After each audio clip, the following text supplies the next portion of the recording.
Share बाजार में पिछले 6 महीनों से चल रही गिरावट में आईपीओस को लेकर दो तरह के सेंटीमेंट देखने को मिले हैं।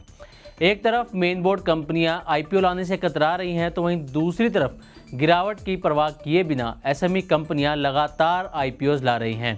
एसएमई आईपीओस की संख्या में इस कदर तेजी आई है कि 2025 के जनवरी और फरवरी यानी 2 महीनों में ही 40 से ज़्यादा एसएमई आईपीओस बाजार में दस्तक दे चुके हैं, जबकि इस दौरान मेन बोर्ड के महज 9 आईपीओ ही आए हैं।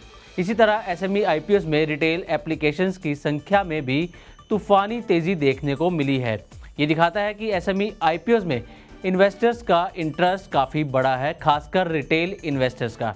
इस रिपोर्ट में हम आपको बताने वाले हैं कि एसएमई आईपीओस का बाजार कितनी तेज़ी से बढ़ा है, रिटेल इन्वेस्टर्स की दिलचस्पी एसएमई आईपीओस में क्यों बढ़ रही है, साथ ही सबसे अहम बात कि एसएमई आईपीओस पर सेबी ने सख्ती बरतते हुए क्या क्या नए कदम उठाए हैं।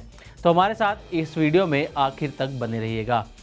सबसे पहले जानते हैं कि मेन बोर्ड से ज़्यादा इस बार एसएमई आईपीओस रहे हैं। अगर 2025 की शुरुआत से लेकर अब तक की हम बात करें तो शुरुआती 2 महीनों यानी कि जनवरी फरवरी में ही 40 एसएमई आईपीओ दस्तक दे चुके हैं, जबकि अगर 2024 के इसी अवधि की बात करें जनवरी और फरवरी की, तो उसमें 34 एसएमई आईपीओ आए थे।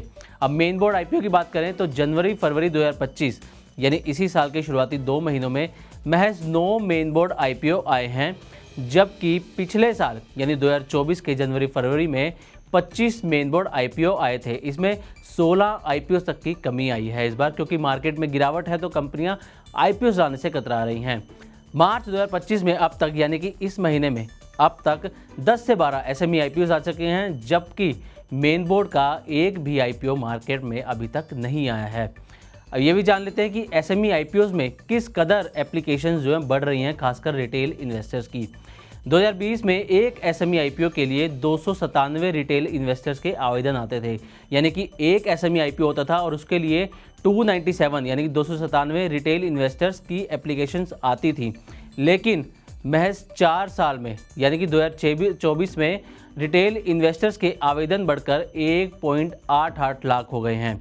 यानी कि 2025 में जहां पर एक आईपीओ के पीछे एसएमई आईपीओ के पीछे सिर्फ 297 एप्लीकेशंस आ रही थी, वहीं 2024 में 4 साल में ही ये बढ़कर एक एसएमई आईपीओ के पीछे 1.88 लाख एप्लीकेशंस आ रही हैं।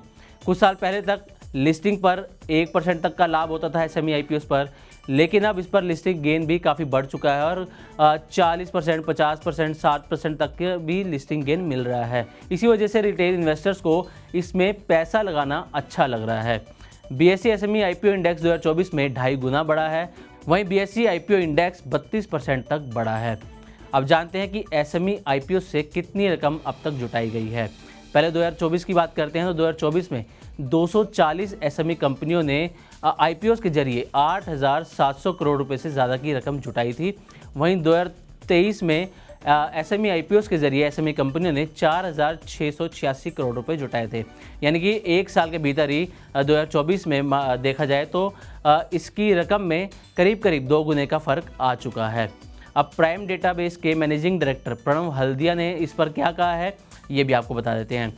प्रणव हल्दिया का कहना है कि डिमांड और सप्लाई दोनों में एसएमई आईपीओ का गणित बिल्कुल अलग है। बीते कुछ साल में रिटेल इन्वेस्टर्स की भागीदारी में कमी आई है, लेकिन हाँ, अब ये एक बार फिर से बढ़ती हुई नजर आ रही है। एसएमई शेयर में रिस्क काफ़ी ज़्यादा होता है, ऐसा प्रणव हल्दिया का कहना है। और उनका कहना है कि एसएमई शेयर्स में लिक्विडिटी भी कम होती है और छोटे इन्वेस्टर्स को इनसे दूरी बनाकर ही रखनी चाहिए।